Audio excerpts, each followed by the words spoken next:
A hummingbird appeared before the Nomad. "Will you listen to my song, Nomad?" "I'm in a hurry, ask someone else." "Please, I must sing my song." "You're rather selfish. Sorry, but I'm just not in the mood. I'm on a journey to die." Eventually the Nomad relented and heard the hummingbird's song. It was so beautiful that it filled the Nomad's heart with gentle warmth for a moment.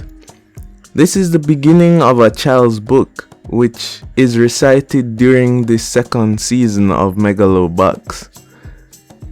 And it acts as a central theme for the anime. Never before have I seen such an effective framing for storytelling. We are gonna explore it today. Welcome to Aniprop. Subscribe if interested. Let's go.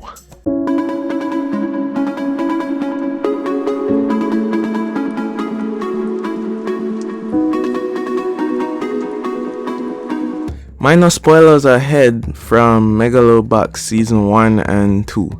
In order to fully grasp the significance of the messaging in this anime, we need to go back to the 15th century.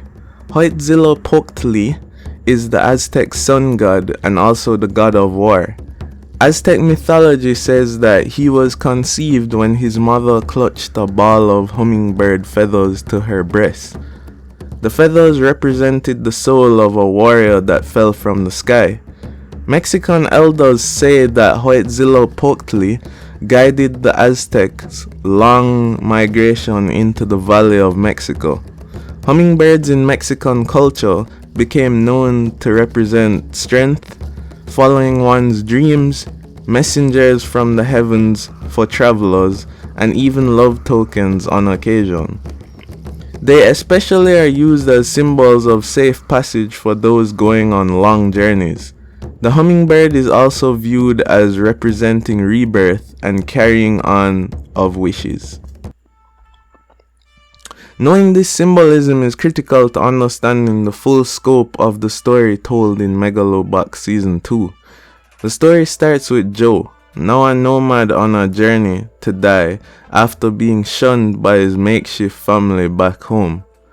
Joe meets Ignacio Martinez, or Chief, who lives in a community of immigrants called Casa.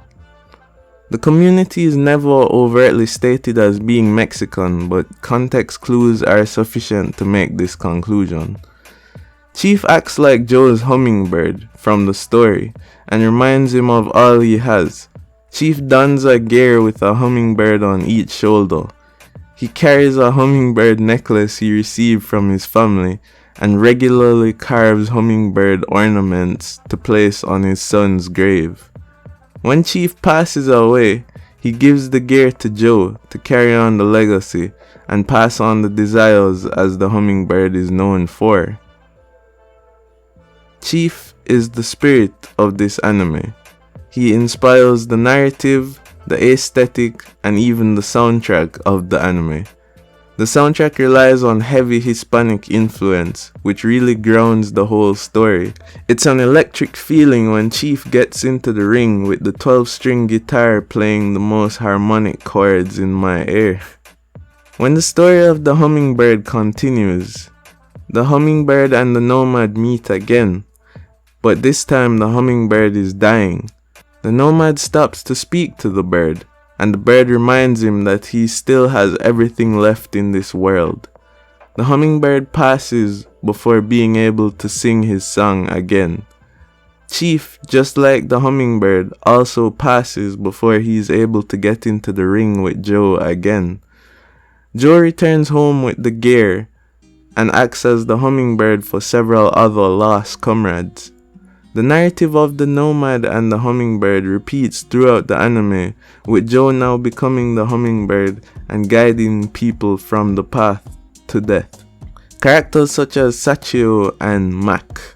I really like this concept and how they weave the plot around the Mexican culture and the short fictional story.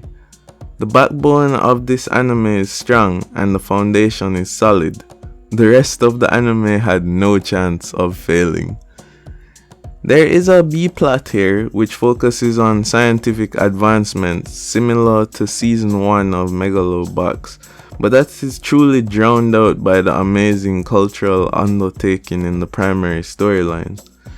I'm glad to say that the visuals are updated for this anime.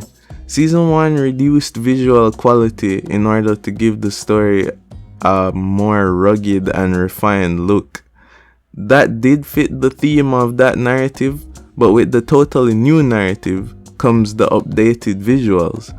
The anime still looks rugged, but it's way more refined and visually pleasing, which I'm grateful for. Even the visuals are influenced by Chief, rugged but still high quality. The fights themselves are pretty good, but unlike season 1, the fights take a backseat to the story and character study. The character study was done so well actually that I did not mind the significantly reduced action. The fights also come off as extremely realistic. There isn't a single scene in here where a protagonist goes past his limits and wins for the sake of plot progression. Megalobox Season 2 is not about boxing, it's about life. It uses boxing as merely an avenue to explore it. This was a good watch and I hope my video was too. Thanks for watching today. Engage with me in the comments or wait for the next video. Catch you later.